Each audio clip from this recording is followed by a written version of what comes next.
L'image s'est réfugiée au fond de la niche, à l'abri des motifs que l'œil doit franchir pour accéder à elle. Cette image qui appelle.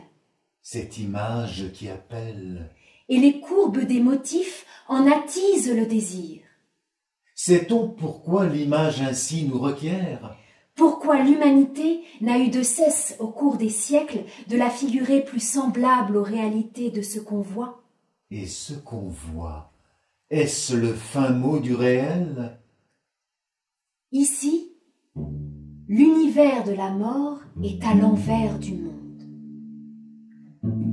Un homme meurt dans sa silhouette frêle et douce. Des bourreaux plantent des clous dans ses pieds. C'est l'ordinaire de la barbarie, de la haine.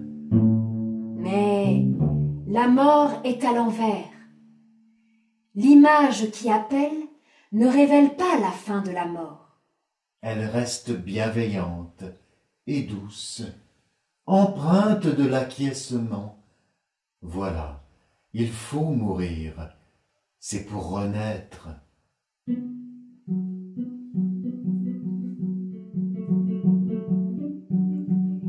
Et l'image incertaine des rangées de motifs la protège, la rendent presque inatteignable. On ne peut faire l'apprentissage de mourir. Alors, on a mis l'homme mort au milieu du vivant.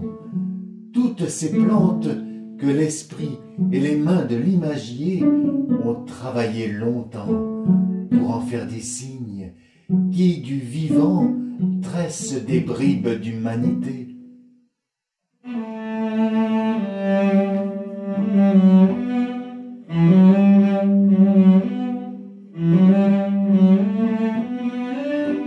Les motifs donnent à voir l'intelligence des hommes, qu'ils érigent sur le végétal à profusion autour d'eux.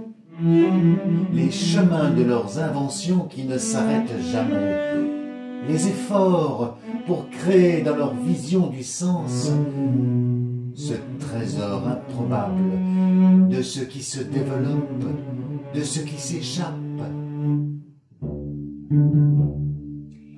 Mais il y a la mort dans l'image, l'homme dans sa finitude, apeuré d'avoir trahi la vie, comme Pierre le compagnon qui a si facilement renié la parole, puis s'est relevé, brodant jusqu'à l'ultime instant cette danse du vivant autour de lui.